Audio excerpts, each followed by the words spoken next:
She had remained standing in the lobby for 4 hours, not seated. A 3-year-old child slept soundly on her shoulder, a single bag rested at her feet, and her shoes were so worn down that the left sole had practically vanished. The building itself was a stark edifice of glass and steel, populated by men in tailored suits who regarded her with an indifferent gaze, the way one might look through a window at something they had no intention of opening. She hadn't requested anyone by name. She had conveyed only one clear statement to the front desk staff: "I will wait until he comes down." She was certain he would traverse the lobby at 6:15 each evening. She knew this because she had occupied this precise spot 3 days prior and observed him, and on the day before that he had passed her not once, but twice. It was during his third passage that the child stirred awake and looked directly into his face. She uttered a single sentence, a statement that clearly caught him off guard, as he had not anticipated such a proposition from someone seeking employment. He granted her 30 days. He was unaware at that moment that by the 29th day, his entire board of directors would be scrutinizing her name on a document poised to reshape the future of his company, a name that had been waiting in the wings for 11 years. Darnell Quincy Ashford was 52 years of age. He had meticulously cultivated Ashford Meridian Capital from a modest commercial lease in East Baltimore into a sprawling real estate empire with operations spanning 14 states. His success was not a product of chance. Rather, it was built upon an unyielding system. Every decision he made was subjected to the same rigorous evaluation. What is the potential return? What is the inherent risk? What is the cost of an incorrect judgment? This analytical framework he applied not only to property acquisitions but also to individuals, to every room he entered, every handshake he exchanged, and every conversation that unnecessarily prolonged itself. He had no family, not due to any inherent inability to form one, but because family represented an unquantifiable variable, a complication he could not effectively model. Children were perceived as liabilities that compounded over time, and wives were considered partnerships without a defined exit strategy. He had reached this conclusion at the age of 31 and had never once wavered from it. This was not a matter of cruelty, he rationalized, but rather a matter of efficiency. There was a distinct difference, he told himself, a sentiment he had been reinforcing for 21 years. On the third occasion, he had traversed the lobby. The child resting on the woman's shoulder was now awake. The girl, who was 3 years old, possessed her mother's remarkable composure. She did not cry. She did not reach out to him. She did not avert her gaze. Instead, she observed him with the same steady intensity as one might regard a doorway, as if anticipating someone to open it. Darnell halted his stride. His eyes scanned the woman, the bag, her feet, and her shoes. The left sole, as he noted, was worn beyond any discernible tread, with the right following closely behind. He then looked at her hands, which were remarkably steady. The manner in which she cradled the child was not the desperate grip of someone on the verge of collapse, but rather the firm hold of someone who had been enduring for an extended period and had ceased to be conscious of the weight. She spoke before he could. "I do not need charity. I require 30 days. If I do not earn it, I will depart, and you will never see me again." For 11 seconds he remained silent. She counted them. She had long ago learned that the silence of powerful men was not an indicator of rejection, but rather a period of processing. "What position?" she inquired. "Any position. Place me anywhere." He glanced back at the child. The girl continued to watch him, devoid of hope or fear, simply observing, as if she already understood his impending action and was merely waiting for him to catch up. Darnell retrieved his phone and summoned his executive assistant. She answered on the initial ring, as was her invariable custom. "Jolene Theris Kinsley. Process her for the mailroom. Minimum wage, 30 days. His assistant, peering through the glass wall of the lobby, observed the woman standing near the reception desk, a sleeping bag strap still visible beneath her coat, with a child balanced precariously on one hip.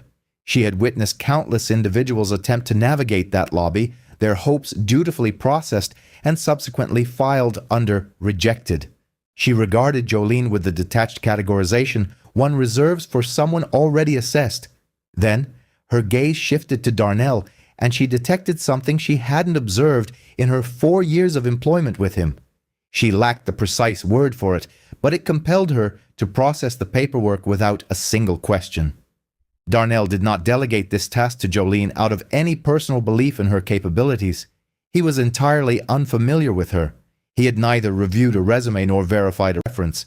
He extended the offer of 30 days because a 3-year-old girl had met his gaze across the opulent marble lobby with an expression utterly devoid of expectation. This void had impacted him more profoundly than any proposal he had encountered in 2 decades of board meetings. He did not ascertain her last name. He wouldn't do so for another 28 days. When he eventually did, he would comprehend the reasons behind her singular focus on his company. The edifice comprised 34 floors. The mailroom was situated in the basement.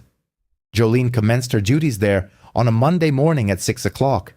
She had dropped Naomi at the city's complimentary daycare program 40 minutes prior. The program concluded at 5:30 in the evening. Jolene's shift ended at 6 o'clock. The daycare was 14 blocks from the building. She had 30 minutes to cover the distance. This she accomplished every day, never missing a beat. The mailroom was characterized by fluorescent lighting, metal carts, and the pervasive scent of toner and aged carpeting. Packages arrived via a loading dock on the south side. Internal mail was processed through a system that had remained unchanged for 6 years. It involved routing slips, color-coded bins, and a manual log that Tierra May Bridges had meticulously maintained since before the building underwent its name change. Greta May Bridges, age 61, had toiled in this basement for 19 years.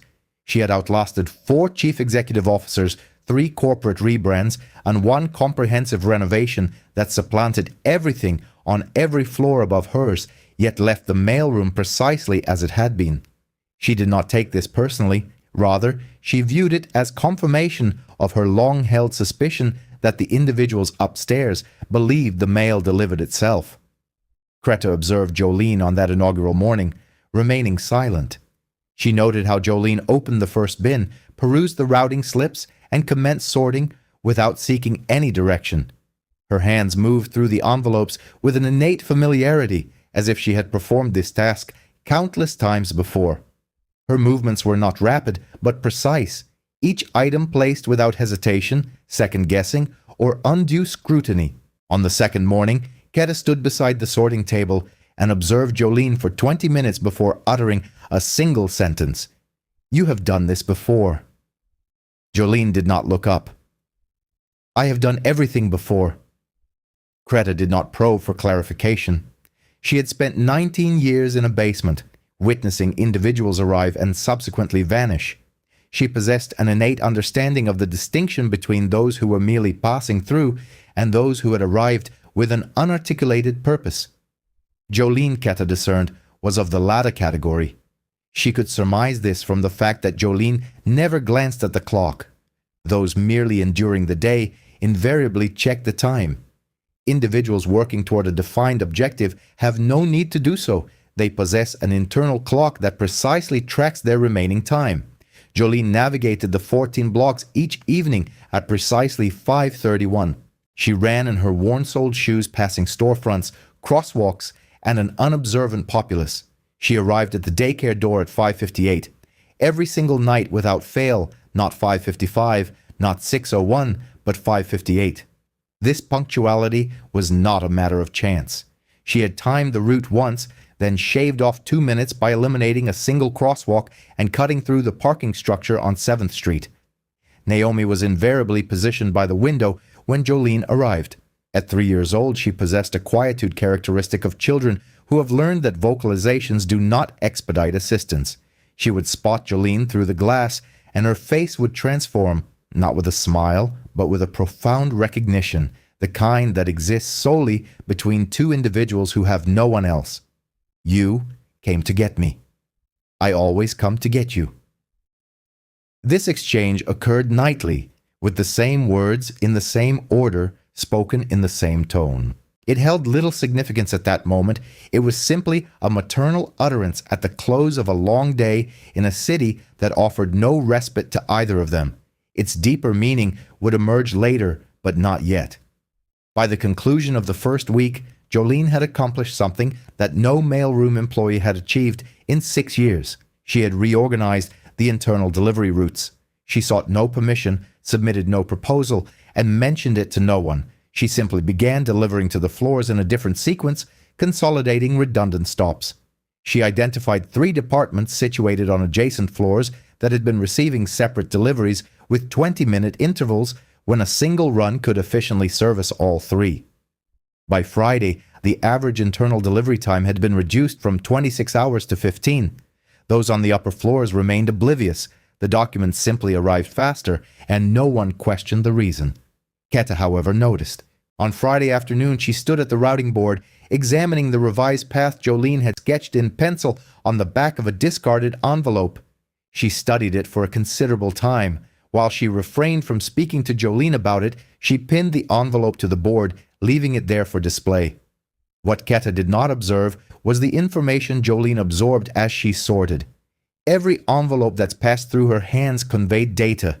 Not the contents, but the labels, department names, project codes, routing hierarchies, lines of authority, the spatial relationships between legal and compliance, risk and operations, and the routing of the CEO's mail versus its actual delivery point. Jolene was not merely sorting mail, she was systematically mapping the company from its core outwards. She had perused every annual report Ashford Meridian had published in the preceding 6 years, poring over them in the public library on Saturdays while Naomi slept soundly in a stroller beside the reference desk.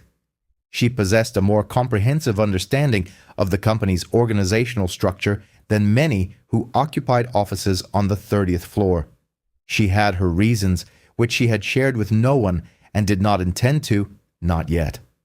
On Thursday afternoon of that initial week, a document jammed in a copy machine on the 12th floor.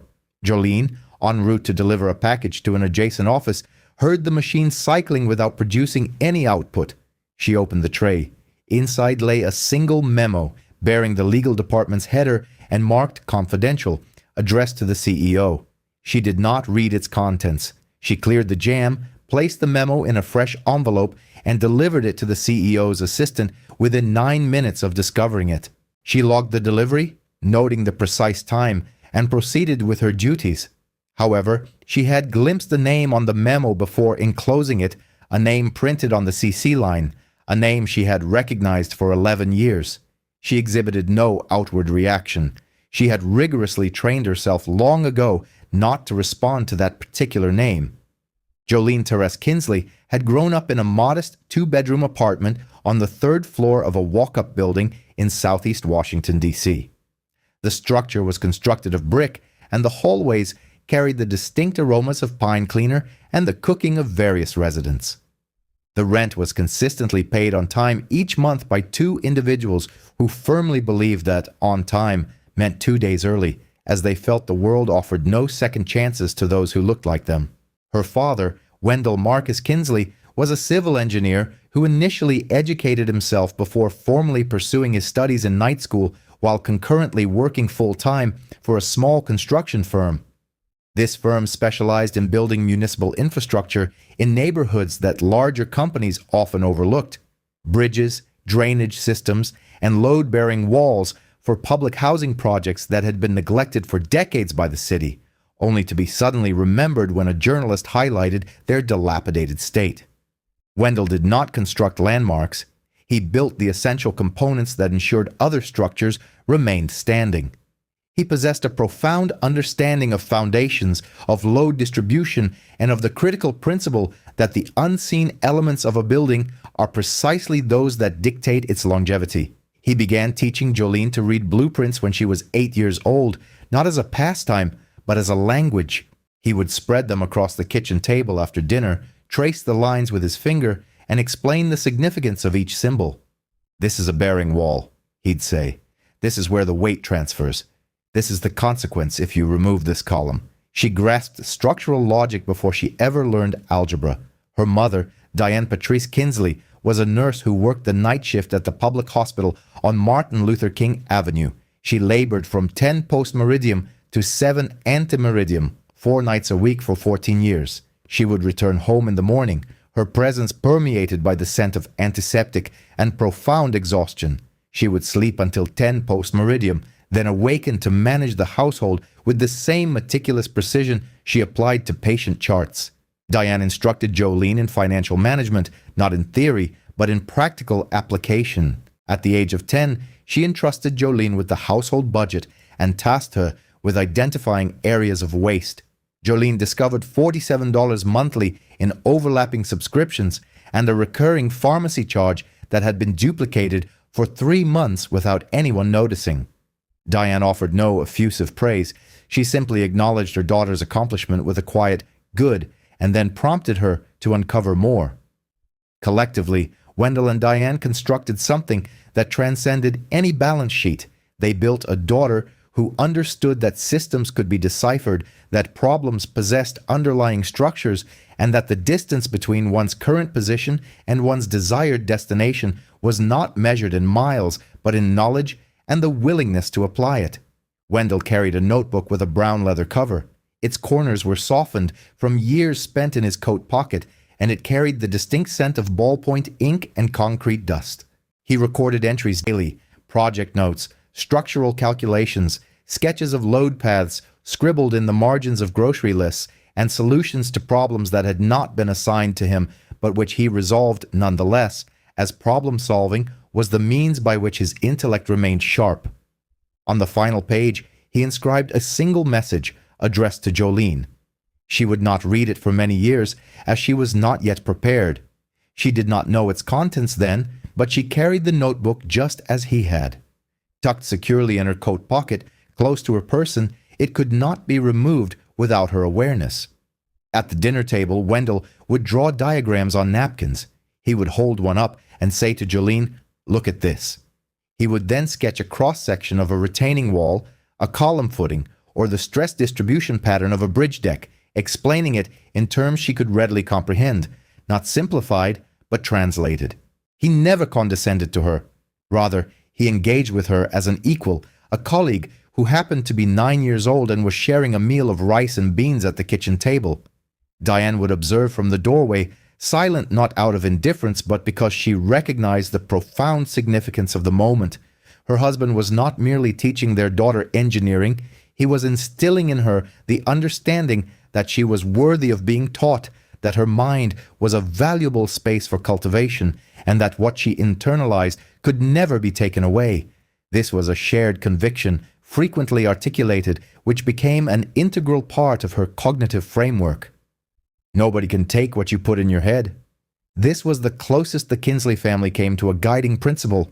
It resided in their third-floor apartment in Southeast DC, much like other families display photographs on their walls, present, visible, and implicitly referenced.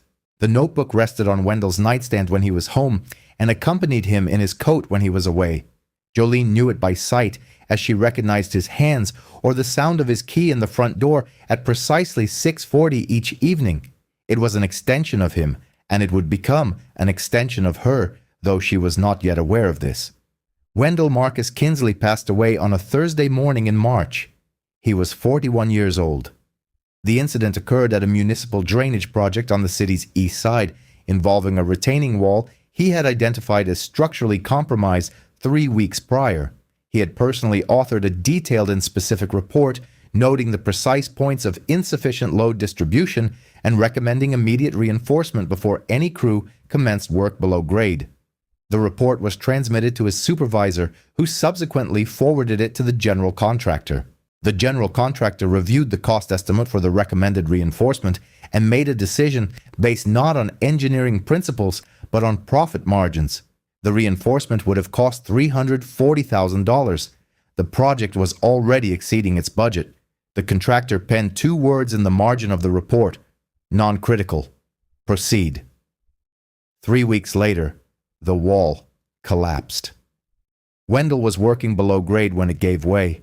He was extricated from the debris by the very crew he had endeavored to protect. He was pronounced deceased at the site. The ambulance that arrived did not activate its sirens for the journey to the hospital. There was no urgency, no rush. Jolene was in the 8th grade attending a math class when the school counselor appeared at the door. She knew before the counselor spoke. She recognized it in the way the counselor first addressed the teacher instead of her directly. People exchange glances when deliberating on how to deliver difficult news. Jolene had learned to interpret that look. Diane initiated a wrongful death lawsuit against the general contractor. Within 4 months, she retained an attorney on a contingency basis. The lawyer was competent, whereas the contractor's legal team was not, despite their considerable expense. There exists a distinct difference. The case proceeded through 14 months of motions, delays, and procedural challenges meticulously designed not to unearth the truth, but to wear down the individual seeking it. Diane lost. The court ruled that the contractor had adhered to minimum compliance standards at the time of the incident. Minimum. The word clung to the Kinsley family like a subsequent eviction notice. The legal fees that Diane's attorney had advanced were recovered from a settlement offer that never materialized. Diane incurred no monetary debt, but she owed a profound debt in terms of the time and health she had expended. The ordeal visibly altered her. 4 months after the ruling, she made an error on a patient chart, a dosage miscalculation. Although no one was harmed, the hospital terminated her employment. This dismissal was not solely due to a single error. Rather, it was the culmination of 3 months of tardiness, weight loss, and missed chart sign-offs that led the institution to deem her a liability rather than an individual experiencing profound distress. Diane did not contest the termination. She lacked the energy. She had depleted all her resources in a legal system that declared her husband's death to be a matter of minimum standards, and in a hospital that asserted her grief was insufficient grounds for accommodation. Jolene was 16. She secured employment as a boozer at a restaurant located 6 blocks from their apartment. She worked from 4 o'clock until 10 o'clock after school. Her homework was completed on the bus. At the end of each shift, she brought home food from the kitchen, a practice permitted by the manager who had a daughter of a similar age. Diane did not succumb to a singular ailment. Her demise was akin to the collapse of a building when its supports are gradually removed, with each absence declared non-critical. The hospital, the lawsuit, the empty chair at the kitchen table where a man once sketched diagrams on napkins. Her body did not fail due to disease, but from the accumulated cost of repeated affirmations from every system she turned to for assistance that what had been taken from her was not significant enough to warrant rectification. She passed away on a Sunday morning in November. Jolene was 17. She discovered her mother in the bedroom. The light streamed through the window at an angle that her father used to describe in his notebook as the reason he cherished that apartment. The morning light, the one that imbued the room with a sense of the world offering kindness. Jolene stood in the doorway for an extended period. She possessed no trust fund, no relative to offer refuge, no lawyer or plan, no savings account, and not a single adult in her life who was legally or emotionally obligated to ensure her survival. She had a notebook filled with her father's handwriting, a lease she could not afford, a closet full of her mother's nurse uniforms that still carried the faint scent of antiseptic, and a body that had learned to persevere because ceasing to move was not an option the world had presented. The company that had disregarded her father's safety report was not a minor entity. It was a subsidiary, the construction arm of a larger conglomerate operating under a different corporate name. The parent corporation occupied a position several tiers above the contractor within a corporate framework engineered to insulate profits from liabilities. Jolene remained unaware of the parent company's identity. At that juncture, she would not discover it for an additional 11 years. Jolene reached the age of 18 within her apartment, entirely alone. She juggled 2 employments, attending to tables and sanitizing offices for a cleaning firm that disbursed wages in cash and neglected to request credentials she lacked. Her nightly repose spanned a mere 5 hours. She perused her father's journal during her commute, not for solace but for direction, akin to how others engage with sacred texts. The journal held no sentimental value for her. It was a functional document. Each entry presented a resolution to a challenge. structural computations, analyses of load-bearing capacities, notations on material resilience, and points of fracture. Her father had dedicated his professional life to resolving predicaments introduced by others' cost-cutting measures. The journal chronicled every instance he had been correct and every time the system had proven indifferent. At 19, she commenced coursework through online platforms, focusing on business administration, accounting principles, and the foundational elements of construction management. She financed these studies with her earnings from the cleaning position. She dedicated time to her studies between work shifts, utilizing a laptop procured from a pawn shop for $85. The screen bore a fracture across its lower left quadrant, which she obscured with adhesive tape. She did not undertake repairs, lacking the $85 to repeat the expense. At 20 years of age, she discovered she was pregnant. The father was an individual she had been acquainted with for 4 months. He ceased responding to her calls 2 weeks prior to her receiving confirmation of her pregnancy. She did not endeavor to locate him, deeming herself without the time for an expedition that would not alter the outcome. She had a child on the way, no support system, 2 jobs, a demanding online course schedule, and her father's journal tucked within her coat pocket. Naomi entered the world in July. Jolene returned to her employment 11 days hence, not out of volition, but because the first day of the month stipulated the rent was due and the calendar was unconcerned with her having given birth on the 20th. By 22 years of age, she had earned her associate degree, completing her studies entirely online. She achieved this while maintaining 2 jobs and raising a 2-year-old in a compact 1-bedroom dwelling where the heating apparatus functioned merely 3 days per week and access to hot water was reliable only before 6 in the morning. At 23, she initiated her investigation, not an academic pursuit, but a personal inquiry. She commenced with the publicly accessible records pertaining to her father's demise, the OSHA incident report, the contractor's designation, and the contractor's official registration. She meticulously retraced the corporate filings through successive layers of ownership, mirroring the method her father had imparted for tracing load pathways within a structure. Observe the weight, determine its resting place. The contractor was a subordinate entity of its regional construction conglomerate. This regional group, in turn, was a portfolio investment of a development enterprise headquartered in New York. The development firm operated as a wholly owned subsidiary of a holding company with operations spanning 14 states, managing assets valued at $2.3 billion in commercial real estate. This holding company bore the name Ashford Meridian Capital, and its chief executive officer was Darnell Quincy Ashford, whose offices were situated on the 34th floor of a building on Manhattan's East Side. She did not visit the establishment on Lexington Avenue to solicit employment. Her purpose was rooted in the fact that her father's fatal incident carried a return address, and it was located on the 34th floor. The second week elapsed more rapidly than the first.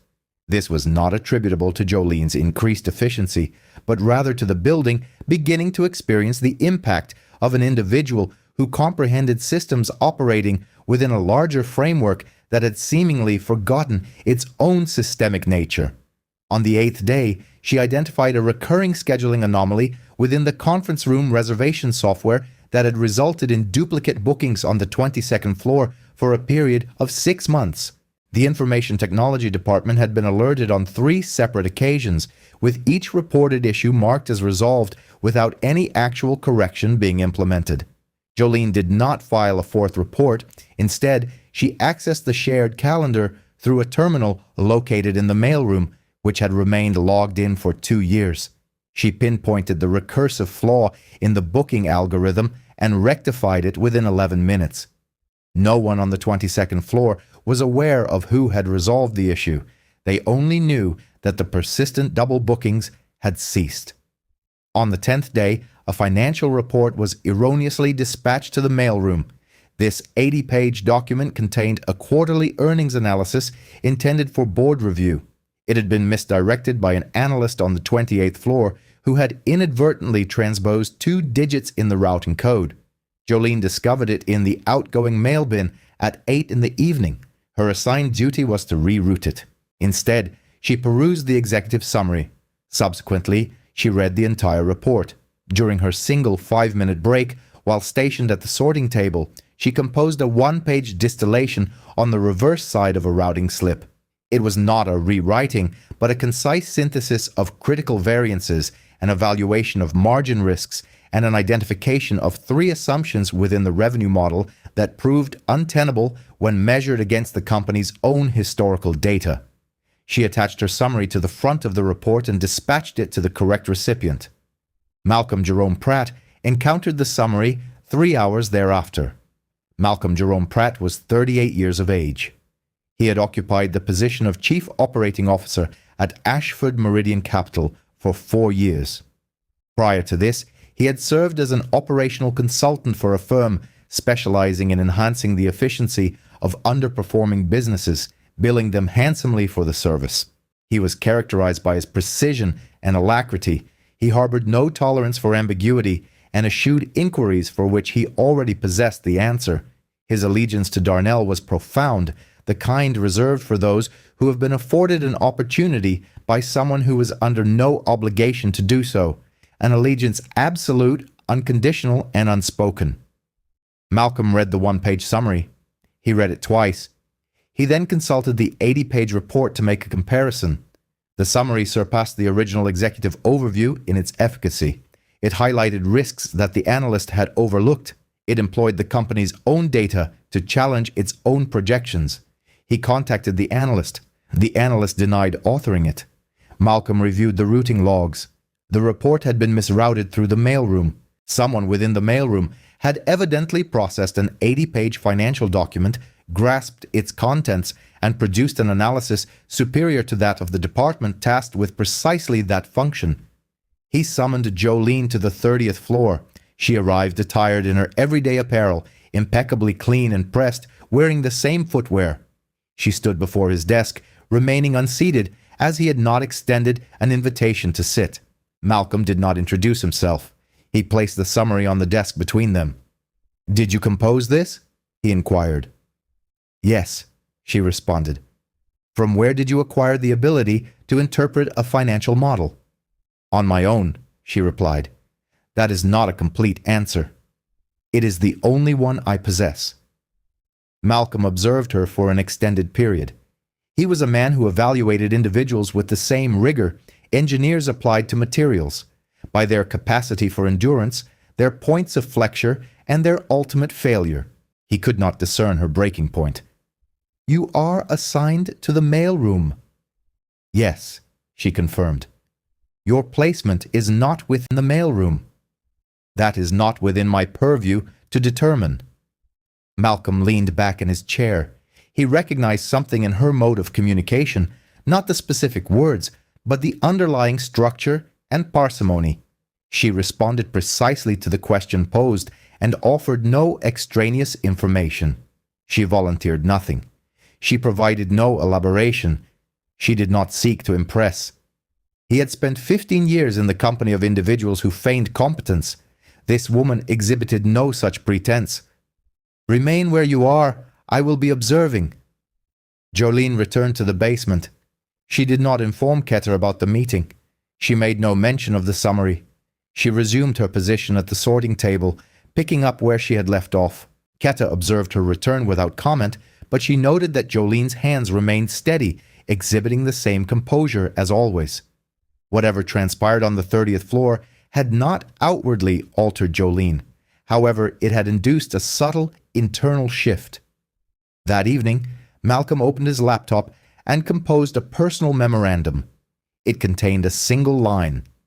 "Mailroom hire, day 10, flagged for review." He did not transmit it to anyone, instead saving it in a designated folder for circumstances that had not yet been categorized. He had utilized this folder only 3 times in the preceding 4 years. The 15th day of her tenure was a Tuesday. Darnell Quincy Ashford ascended to the basement via the service elevator at precisely 4:47 in the afternoon.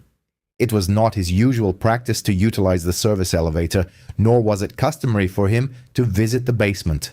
His routine dictated adherence to his meticulously planned schedule, and on that particular day, his calendar indicated his presence in his office until 6 o'clock.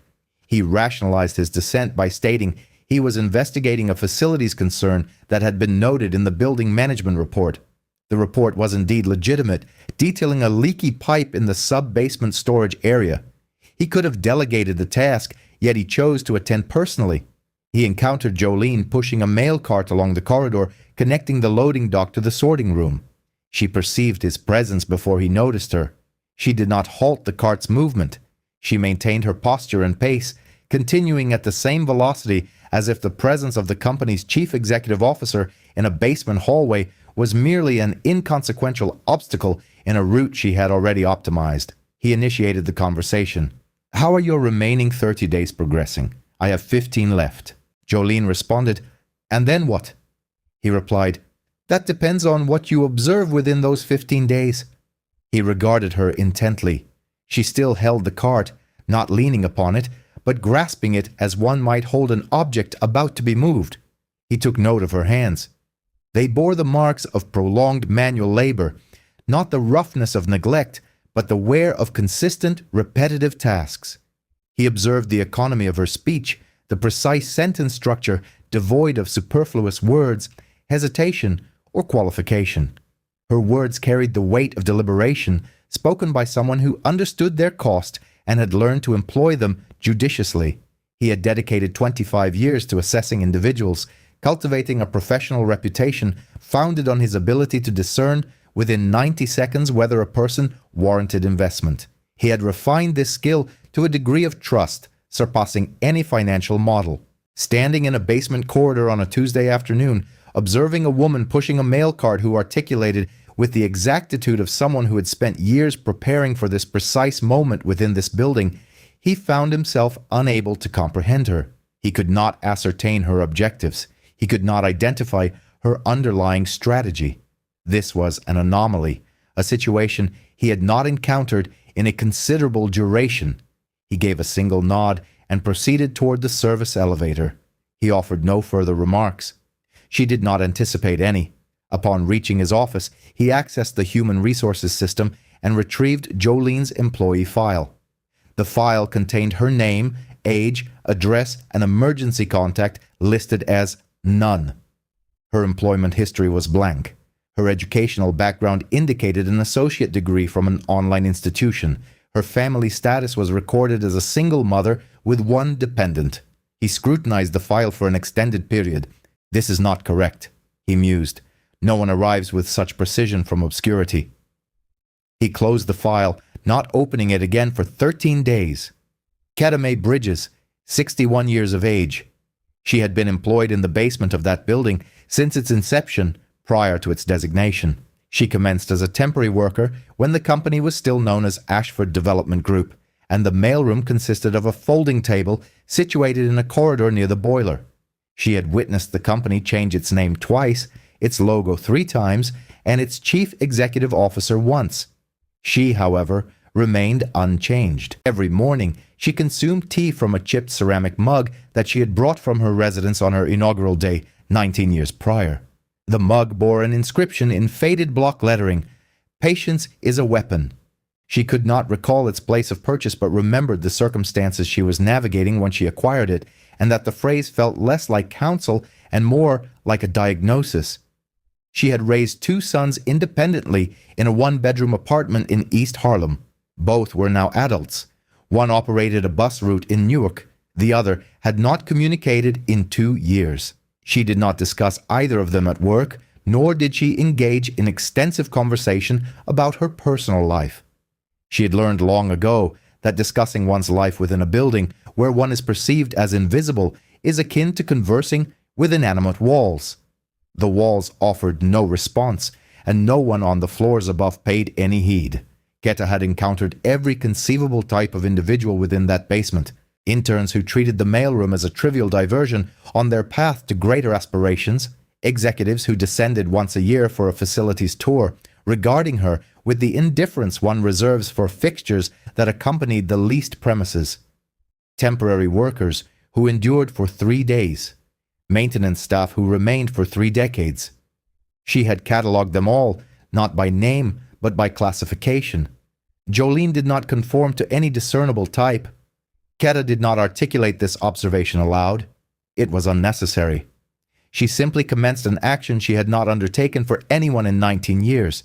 She began imparting information, not idle gossip nor personal opinions, but structural insights. She informed Jolene which floors were the true loci of decision-making, distinguishing them from the executive level. The 28th floor, she explained, was where the analysts formulated the models that the executive subsequently endorsed. She indicated which administrative assistant exerted control over access to the chief executive officer, not the publicly listed executive assistant, but the scheduling coordinator on the 31st floor who managed the calendar and dictated who received 15 minutes and who was perpetually rescheduled. She disclosed which board member had the longest tenure and which had been most recently appointed, and which individual consistently abstained from speaking during meetings, opting to vote last after observing the prevailing sentiment of the room. She conveyed these details to Jolene at the sorting table amidst the organized bins. While the fluorescent lights hummed overhead, she offered this knowledge as she offered everything else, without embellishment, without instruction, much like someone arranging tools on a workbench, allowing the recipient to select which implements to utilize. Jolene listened. She did not take notes. She posed no follow-up inquiries. She absorbed the information with the same quiet, thorough assimilation with which she absorbed all data, possessing the patience of someone who understood that comprehending the architecture of a system is the initial step toward altering its output. Keta did not inquire about Jolene's intentions regarding this information. She refrained from asking because she recognized the characteristic look. She had seen it reflected in a mirror 19 years prior, when she had accepted a temporary position in a basement and resolved to make it a permanent fixture, believing that proximity within the building was more advantageous than any other location when awaiting the opportune moment to exert influence. One morning, she poured Jolene a cup of tea in a second mug she kept in a drawer. She placed it on the sorting table without a word. Jolene took it and drank it without a word. Neither acknowledged the gesture. Neither felt the necessity to do so. It was a significant act. In 19 years, Keta had never shared her tea. On the morning of the 18th day, Malcolm entered Darnell's office and closed the door behind him. He remained standing and placed a single sheet of paper on the desk, the one-page summary Jolene had authored. Darnell observed it. He had already seen it. Malcolm understood that the crux of the matter was not the summary itself, but the disposition of the individual who had created it. Transfer her to operations support. Temporarily, without any change in title or salary increase, simply grant her access. Darnell regarded Malcolm for a moment. Do not inform her that I approved this. Malcolm nodded, comprehending Darnell's intent. Darnell wished to ascertain Jolene's actions when provided with greater latitude, not her pronouncements. There was a distinct difference, a distinction upon which Darnell had built his career. Jolene reported to the 26th floor on the 18th day at 6 in the morning. The operations support office consisted of 3 desks, 2 filing cabinets, and a shared terminal linked to the company's internal project archive. Her responsibilities entailed preparing briefing materials for forthcoming board meetings, compiling reports, formatting data, and organizing files for the senior analysts who would present them. She neither inquired about the reason for her relocation nor who had sanctioned it.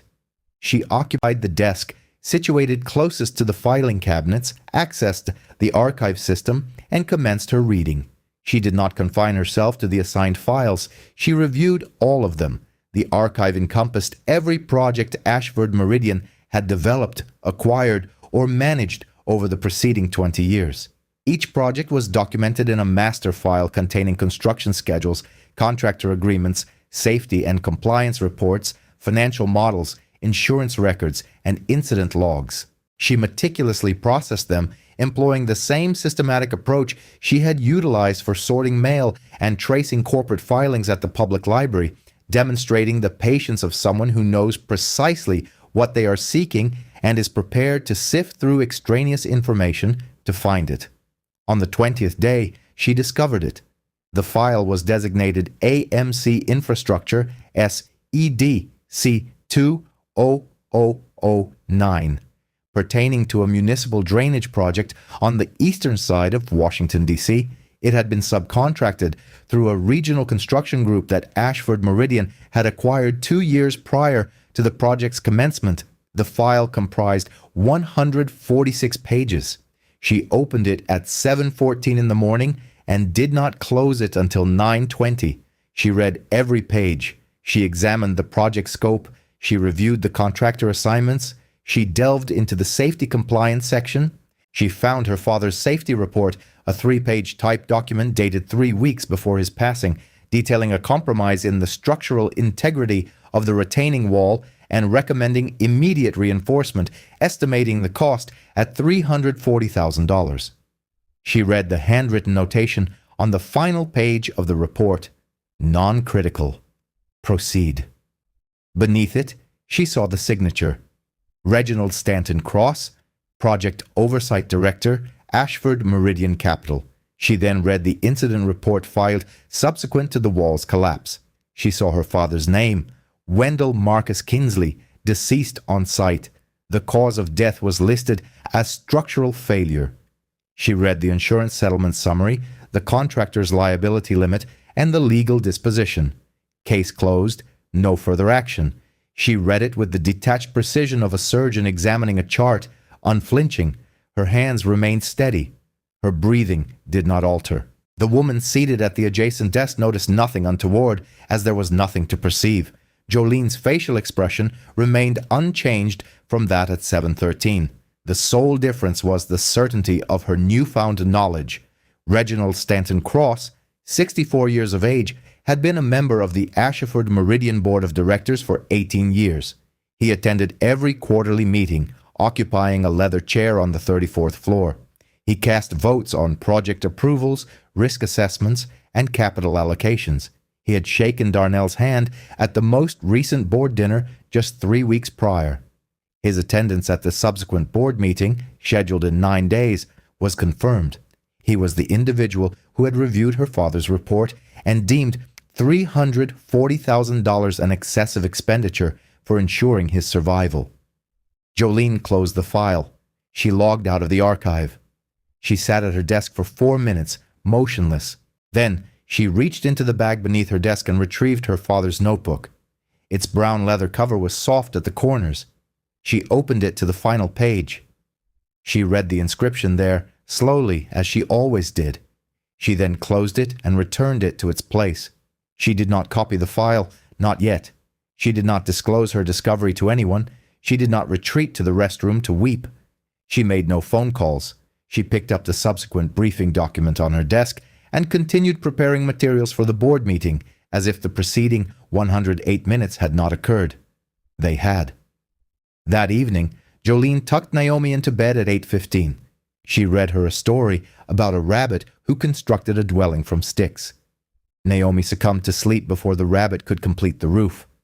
Jolene drew the blanket up to her chin and sat on the edge of the bed for a considerable time, observing her daughter's peaceful respiration. She then proceeded to the kitchen and sat at the table. The notebook lay to her left, her phone to her right. The phone displayed photographs of every page of the file she had examined that morning. She had captured these images during her lunch break when the office was deserted. 146 pages were photographed in 12 minutes. She studied the photographs. She then looked at the notebook. She could disseminate the file to a journalist. She could lodge a formal complaint with OSHA. She could engage legal counsel. She could confront Darnell in his office in the morning, present the file on his desk, utter the name Reginald Stanton Cross, and observe the ensuing repercussions. Any of these actions would conclude her 30-day tenure. Any of those choices would effectively conclude the operation. Any of those actions would also bring an end to whatever she was endeavoring to construct within the edifice before it had achieved a level of significance. Naomi required her to have a steady occupation. Naomi needed a maternal figure who returned home each evening. Naomi's need for stability surpassed Jolene's desire for retribution. Jolene sat at the kitchen table and made a determination. This decision was not reached hastily. She arrived at it in the same manner her father had made his own decisions, by scrutinizing the load-bearing elements, by tracing the distribution of force, by pinpointing the structure's most vulnerable points and assessing where reinforcement would prove most effective. She had no intention of dismantling the enterprise. She would not disseminate the confidential file. She would not set fire to the structure from its exterior. Her plan was to ascend to a position where her pronouncements would hold considerable sway within the organization. Then she would articulate her stance, not out of animosity, but from a position of recognized authority. There is a distinct difference. She set down the telephone receiver. She turned to the final page of the notebook once more. She reread the inscription her father had left there. She then closed it and proceeded to the bedroom. Naomi stirred. A faint voice emerged from the darkness. "You've come to get me. I always come to get you." This utterance resonated more profoundly on this occasion. It carried greater weight due to Jolene's deliberate abstinence from the easier course of action. The path of demolition was the simple one. The path she had selected was one of building. She chose it for the very same reason she made all her choices, because Naomi was observing, and the manner in which you construct your life in the presence of your children shapes how they, in turn, will build their own. The Ashford Langley undertaking represented the most substantial development in the company's prospective projects, a multifaceted complex situated on the western periphery of the city. It was designed with commercial spaces on the ground level and residential units on the upper floors, representing a $340 million investment spread across a 5-year construction period. The board was slated to convene for a vote on final authorization in 6 days. Jolene had been tasked with compiling the preparatory briefing materials. This package encompassed 14 distinct documents, including financial forecasts, analyses of market conditions, assessments of zoning compliance, construction schedules, evaluations of potential risks, and studies on environmental impact. Her assignment was to organize these documents, reproduce them, place them into 9 separate binders for the 9 board members, and deliver them to the conference room on the 34th floor 24 hours prior to the meeting. She accomplished all of these tasks. Furthermore, she thoroughly reviewed every document. She began with the financial model, which comprised 38 pages of projections based on estimations regarding material expenses, labor rates, the duration of permit acquisition, and the absorption capacity of the market. This model had been developed by the Internal Analytics Department located on the 28th floor. It was meticulously prepared, well formatted, and fundamentally incorrect. The error was not immediately apparent, nor was it the kind of mistake that a cursory examination would reveal. The flaw lay in the most critical aspect. The foundational assumption for construction material costs utilized pricing data from 2021 with an annual inflation index projection of 3.2%. However, the actual average inflation rate for commercial construction materials over the preceding 3 years had been 7.1%. The discrepancy, when initially observed, appeared minor, a mere few percentage points. Yet, when compounded over a 5-year construction timeline for a project valued at $340 million, this difference resulted in a cumulative deficit of $28 million that had not been factored into the contingency budget. This oversight had gone unnoticed because no one had verified the initial assumption. Their scrutiny had been directed towards the formulas, the formatting, and the summary tables. However, the final figure at the bottom of each column could only be as accurate as the figure at the top, and the figure at the top was erroneous. Jolene documented her findings in a 4-page analysis. She did not attribute it to herself. She refrained from employing emotive language. She made no mention of her father, safety reports, or anything extraneous to the financial model before her. She composed it in the style that Wendell would have used for a structural report. Here is the data. Here is the error. Here is the consequence if it remains uncorrected. Here is the cost of rectification compared to the cost of proceeding without it. She placed the 4 pages on Malcolm's desk at 5:45 in the evening. She then departed the building. She ran 14 blocks to the childcare facility, arriving at 5:58. Malcolm discovered the document at 7 o'clock the following morning. He read it. He reread it. He remained seated at his desk, motionless, for 4 minutes. Subsequently, he picked up the telephone and contacted Darnell. He entered Darnell's office, 4 pages in hand, and presented them on the desk in the same manner he had delivered the single-page summary 2 weeks prior. Darnell read the first page, then the second, before returning to the first. "Who authored this?" "The woman from the mailroom." Darnell regarded the pages for an extended period. He offered no further comment. None was required. The document was precise, the analysis was accurate, the error was significant, and the individual who had uncovered it had been employed by the company for 23 days, had started in the basement, and had not, on any occasion, sought credit, recognition, a title, or a salary increase. She had simply undertaken the work that no one else had performed and placed it where it would be discovered. He then reached for his phone and instructed his assistant to escort Jolene Kinsley to the 34th floor. Jolene entered the CEO's office at 9:15 on a Wednesday morning. This was day 27 of her employment. She had never previously set foot on the 34th floor. The carpeting differed from that of every other level. It was thicker, the kind that absorbs sound so completely that the environment feels detached from the building it occupies. Darnell stood behind his desk, the 4-page report open before him. He did not invite her to sit. She did not ask for permission. "This belongs to you." Yes, he regarded her with an expression akin to how he had looked at her in the lobby 27 days earlier, but with a discernible difference. In the lobby, he had been observing a woman he couldn't readily categorize. Now, he was looking at a woman he couldn't easily explain. "Where did you acquire the proficiency to analyze a financial model at this level?" "I pursued studies online. I learned the remainder from my father. He was an engineer." "Was." "He perished on a construction site 14 years ago." The room fell silent. Darnell maintained his gaze upon her.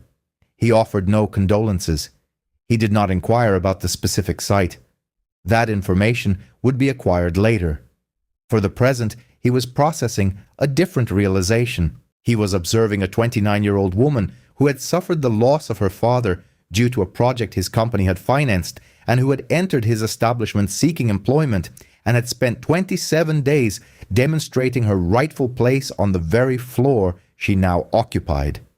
He perceived not sympathy, but a specific acknowledgement, the recognition of one individual who had built themselves from humble beginnings, observing another who had embarked on a similar journey, and understanding that the raw material was identical even if the ultimate outcome was not yet equal.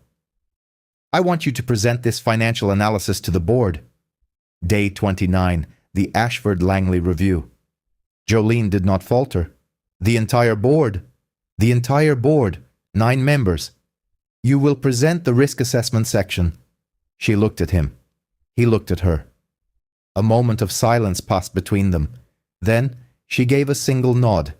She turned and walked towards the door. She opened it and stepped into the hallway. The elevator was 40 feet away. She walked towards it and pressed the button. The doors slid open. She stepped inside. The doors closed. She stood alone within the elevator. She had 2 days. She had waited 11 years for those 2 days. Jolene sat on the floor of the apartment that evening, her laptop open on the coffee table, its screen casting a glow in the dim room. Naomi was on the bed behind her, drawing with crayons on a piece of printer paper that Jolene had brought home from the office. The presentation comprised 18 slides covering the financial analysis, risk projections, revised material cost assumptions, the $2 million deficit, and the recommended adjustments. Everything Darnell had requested her to present. She constructed it in 3 hours, delivering a polished, precise presentation devoid of superfluous slides or embellishments, relying solely on numbers, logic, and the unambiguous language of consequence. Subsequently, she opened a new slide, slide 19. She did not begin typing immediately. She rested her hands on the keyboard, gazing at the blank white rectangle on the screen. Then, she commenced. The slide was titled Safety Compliance History. She accessed data from the company's own public filings, annual reports, OSHA records, and contractor incident logs that she had uncovered in the archives during her tenure in operation support. She compiled a timeline spanning 15 years of construction projects managed directly or through subsidiaries by Ashford Meridian Capital. She identified 4 projects where on-site engineers had filed safety reports flagging structural or procedural risks. She then determined which of those reports had resulted in corrective action and which had been disregarded. One project stood out, a municipal drainage project in southeast Washington, D.C. In 2009, a safety report had been filed by the lead engineer 3 weeks prior to a fatal structural collapse. The report recommended $340,000 in reinforcement work. This recommendation was overridden. The engineer lost his life. Jolene did not include her father's name on the slide. She presented the numbers, the cost of the recommended reinforcement versus the expense of the subsequent litigation, the cost of the OSHA fine, and the cost of the insurance payout. The total cost incurred by disregarding the report amounted to $4.2 million. The cost of adhering to it would have been $340,000. She calculated the ratio. For every dollar saved by overriding the safety report, the company had expended $12.35 in repercussions. She did not frame this as a moral argument. Instead, she presented it as a financial one.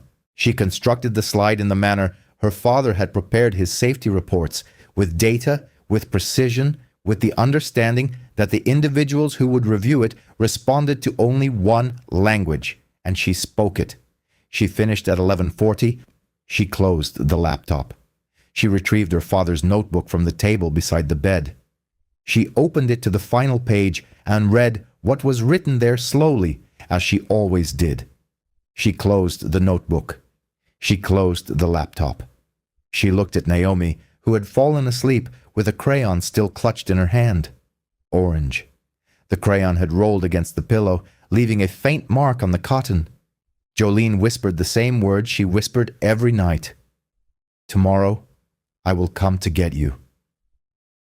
The conference room on the 34th floor featured a table with seating for 14. 9 chairs were occupied. The board members arrived between 8:45 and 9 o'clock. Coffee had been arranged on a credenza along the east wall. The windows faced south. The morning light entered at an angle that created the impression of the room existing above the city rather than within it. Reginald Stanton Cross was seated in the 3rd chair on the left side. He had occupied that particular seat for 18 years. He arrived at 8:52, as was his custom. He placed his briefing binder on the table and opened it to the first tab. He did not look up when the door opened again. Jolene entered the room at 9:01. She carried only a laptop. She wore the same attire she had worn each day for the preceding 29 days, clean and pressed. Her shoes were the same ones. She walked to the presentation screen at the head of the table, placed the laptop down, opened it, and connected the display cable in a single 4-second motion. Darnell was already seated. He introduced her with a single sentence. "This is Jolene Kinsley. She found what the rest of you missed." The room reacted as boardrooms typically do when an unfamiliar individual is introduced without context. It assessed. 9 sets of eyes shifted from Darnell to Jolene and back. Some focused on her clothing, some on her apparent age, and one looked at her hands. Reginald glanced at his binder. Jolene opened the initial slide. She did not reintroduce herself. She did not express gratitude for the opportunity. She did not smile. She began. "The Ashford-Langley financial model assumes a 3.2% annual inflation rate on construction materials based on 2021 baseline pricing. The actual average for the last 3 years is 7.1%. Compounded over the 5-year build timeline at current project scale, this produces a cumulative shortfall of $28.4 million that is not reflected in the contingency allocation." She proceeded through the slides with the same precision and lack of hesitation she had exhibited in the mailroom. Each slide conveyed a single point, supported by the company's own data. She refrained from editorializing or offering qualifications. She presented numbers and allowed them to perform their function when arranged correctly. They told the truth. By slide 4, the board member in the second chair on the right had ceased taking notes. He had put his pen down and was observing the screen. By slide 7, the woman at the far end of the table had leaned forward. By slide 12, Malcolm, seated against the wall and not at the table, had remained motionless for 6 minutes. The board posed questions. Jolene answered each one not with haste but with exactitude. She provided precisely the information requested by the question and no more. How did you identify the base rate discrepancy? I compared the model's assumption against Bureau of Labor Statistics data for the same period and cross-referenced it with the company's own material procurement records from the last 3 projects of comparable scale. Why was this not caught in the original review? The formulas in the model are correct. The error is in the input assumption. Reviews typically verify calculation logic. They do not always verify whether the starting number reflects current conditions. Reginald had remained silent. He had not moved. His pen was still in his hand, but had not touched paper since slide 3. He was looking at the screen, as one might look at something they are trying to place. Not the data itself, but the structure of the presentation, the precision. Something about it felt familiar to him in a way he had not yet fully grasped. Darnell sat at the head of the table, speaking not a word. He observed the room, as he always did, by tracking who moved and who remained still. Jolene concluded slide 18. The financial analysis was complete. The board possessed the data, the corrected projections, the recommended adjustments, and the revised contingency. Everything Darnell had instructed her to present. He began to speak, intending to thank her.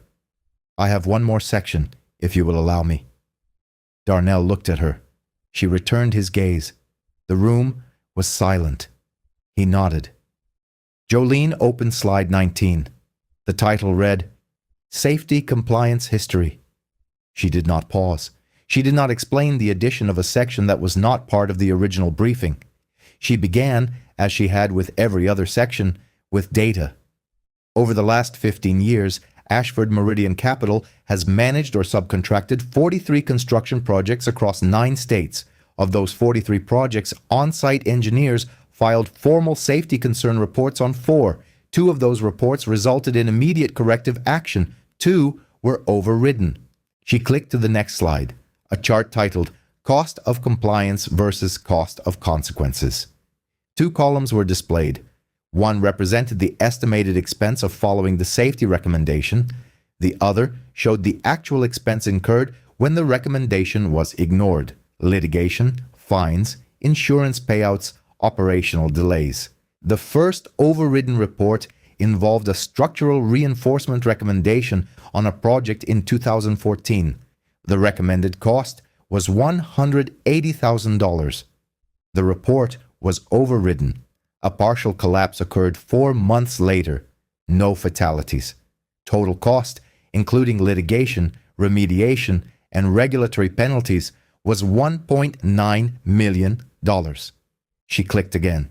The second overridden report was filed in 2009 on a municipal infrastructure project in Southeast Washington, D.C. The on-site engineer identified a structural compromise in a retaining wall and recommended reinforcement at an estimated cost of $340,000. The report was reviewed by the project oversight director and marked non-critical. She paused, not for dramatic effect, but because the subsequent sentence was the one she had carried for 14 years. 3 weeks later, the retaining wall failed. The engineer who wrote the report was below grade at the time of the collapse. He was killed on site. The room was still. Reginald's hand had ceased its movement. The pen remained between his fingers, but it had not touched paper for 90 seconds. He was looking at the screen. He was no longer trying to place what was familiar. He had placed it. The structure, the precision, the data-first approach. He had encountered it before in a 3-page report, typed, dated 3 weeks before a wall collapsed.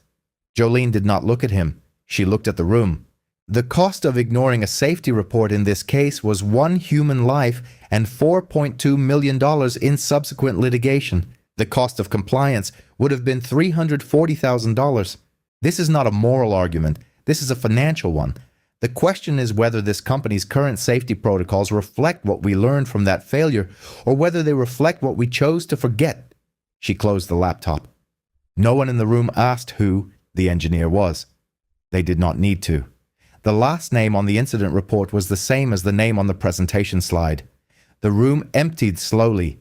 Board members stood, gathered their binders, and moved towards the door in the manner people do when they have received information they have not yet decided how to process. Some glanced at Jolene as they passed. Most did not. One person offered a nod. No one spoke. Reginald Stanton Cross rose from his chair. He picked up his binder. He placed his pen in his jacket pocket. He walked to the door without making eye contact with anyone in the room. His footsteps on the carpet made no sound. He departed. Malcolm remained seated against the wall. Darnell remained at the head of the table. Jolene stood where she had stood for the entire presentation. She had not moved from that spot in 34 minutes. Darnell looked at her. "You did not come here for a job. I came here for both, the job and the answer." What answer? Whether this company would do the right thing when it had the chance. The room was quiet.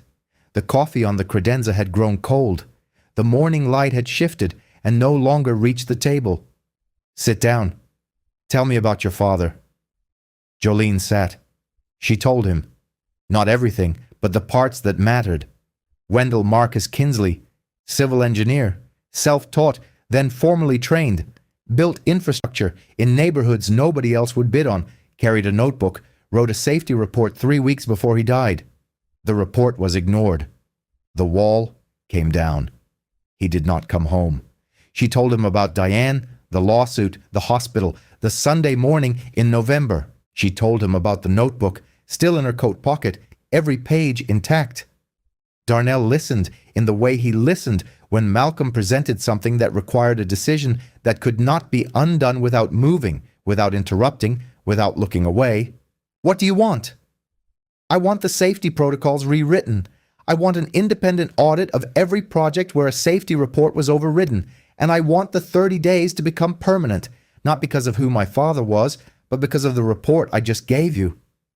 Darnell looked at her for a long time. He was a man who had spent 30 years reducing people to variables, risk profiles, return projections, probability assessments. He had done it for so long that it had become the only way he knew how to see. He was looking at Jolene Kinsley, and for the second time in 29 days, he could not reduce her to anything. She was not a variable. She was not a projection. She was a woman who had walked into his building with a 3-year-old on her shoulder and a dead man's notebook in her coat, and had spent 29 days proving that she belonged in every room she entered, including this one. He nodded once. "The audit begins Monday." Reginald Stanton Cross did not wait for the board to act. He knew how these matters progressed. He had been in the room when the presentation concluded. He had seen the faces. He had seen the data on the screen. He had witnessed a chart that calculated the precise cost of 2 words he had written in a margin 14 years prior. Non-critical proceed. The board convened an internal audit within 48 hours. The scope encompassed every construction project in which a safety compliance report had been filed and subsequently overridden. The audit identified 3 additional projects beyond the 2 Jolene had presented. In each instance, Reginald had been the signatory on the override decision. 2 of 3 entities had faced significant structural difficulties. Neither incident led to a loss of life. Both instances, however, resulted in financial claims that the corporation had quietly resolved. The underlying issue wasn't a spectacular failure. It was a systemic one. It stemmed from an individual entrusted with making decisions regarding safety compliance who had for 18 years steered those choices towards preserving profit margins. This wasn't born from malice, but from the very logic that had propelled the company's growth. What is the gain? What is the exposure? What is the consequence of an error? He had simply extended that calculus to human well-being and had grown so accustomed to the outcome that his comfort solidified into an unshakable belief. Reginald tendered his resignation on a Thursday. 4 days subsequent to the board's assembly, he submitted his formal notice prior to the completion of the audit's findings. He was already aware of their eventual revelations. He reached out to Darnell that same evening. His voice, which had maintained a consistent composure in boardrooms for 2 decades, had faltered. That steadiness that had lent him persuasive power That steadiness that had transformed a couple of words in a financial statement into what appeared to be a sensible decision. It transpired 14 years prior. The engineer's designation was Wendell Kinsley. His progeny has been employed within your establishment for 29 days. You passed her in the corridor, yet remained unaware. Reginald remained silent for an extended period. The audit outcomes will be publicly accessible. The governing body has already rendered its decision. Darnell terminated the call. Reginald Stanton Cross had dedicated 18 years to a board responsible for project endorsements, risk mitigation, and capital distribution. He had participated in social gatherings, philanthropic events, and periodic assessments. He had cultivated a reputation for dependability, consistency, and a degree of measured judgment that individuals at his professional echelon exhibited with such proficiency that they overlooked its performative nature. He had felt secure. Security can foster a carelessness that indigence never does. The role that Darnell established was unprecedented, originating with Jolene. Risk assessment and adherence to safety regulations. Direct reporting to the Chief Operating Officer. Unrestricted access to the project records. Full authority to identify and suspend any ongoing project lacking independent verification of safety protocols. He informed her on a Friday morning. This was her 30th day. He presented it not as an act of kindness, but as a necessary correction. There is a distinction. Jolene observed him. She grasped the grammatical construction of his statement. She had heard him employ it previously. The initial occasion he uttered it, upon their first encounter, it had pertained to operational efficiency, to maintaining emotional distance and labeling it as a structured process. This instance, however, conveyed a different sentiment. It signified that rectifying a deficiency is not an act of benevolence, it is a responsibility, and acknowledging this difference marks the nascent stage of a system initiating its own restoration. She accepted the appointment. She did not extend her hand for a handshake. She offered a single nod, mirroring his earlier gesture in the basement corridor 2 weeks prior. That non-verbal communication conveyed all that was necessary without utterance. That evening, Jolene returned to her residence. Naomi was asleep. The childminder from the adjacent apartment had seen to her bedtime at 7:30. Jolene compensated the sitter and closed the door, standing in the kitchen and surveying her dwelling. The same apartment, the same table, the same damaged laptop. She sat down. She retrieved the notebook from her coat pocket, its brown leather cover softened at the edges. She opened it to the final page. She had perused this page an uncountable number of times, on buses, in staff rooms, at sorting stations, in the dim confines of apartments where the heating was inadequate and dawn arrived prematurely, and the burden she carried felt as though it might outlast her capacity to sustain it. Yet she had never revisited it following the day's events. She had never read it from this new perspective. Wendell had penned it during the week of Jolene's birth. His handwriting was more diminutive than the rest of the notebook, more compressed, more deliberate, as if he foresaw the enduring significance of his words. He wrote of his daughter, of their initial embrace, of her weight in his arms, of the way she clutched his finger, and the soft exhalation she made while breathing, still in slumber. He described the apartment, the light filtering through the window, the cityscape beyond, and the world that awaited her, past all that he could construct. He articulated his singular apprehension, not destitution, not failure, not the low-paying employment or the sluggish systems, or the men who dictated the safety of others from secluded offices they never vacated. His sole dread was that his daughter would mature in an environment that would judge her potential based on her circumstances rather than her inherent abilities. That society would perceive her origins and predetermine her trajectory. If you are reading this and I am no longer present, I implore you to understand that their perception does not define who you are. That which you create will invariably endure longer than that which they seize. Beneath this, in the same meticulous script, one final line, the last inscription. I wanted to give you a world. The sentence remained incomplete. He did not finish it. He departed for work that morning. He never returned. Jolene remained seated at the table contemplating the unfinished sentence. For 14 years, she had interpreted it as a testament to her loss, as evidence of a life cut short, as a measure of what had been taken. Tonight, her perspective shifted. Tonight, the unfinished sentence represented not what he had failed to provide her, but what she had spent 29 days actively completing, not through words, but through deeds. In her stride across the lobby, cradling a 3-year-old, through the mailroom and the sorting desk, and the 14 blocks walked each evening to 531 in the 4-page report and the accompanying presentation, and the assembly of board members compelled to decide whether to avert their gaze or confront their corporation's transgressions. In the notebook she had kept in her coat pocket for 14 years, the solitary possession that no one could divest her of, for it was an intrinsic part of her.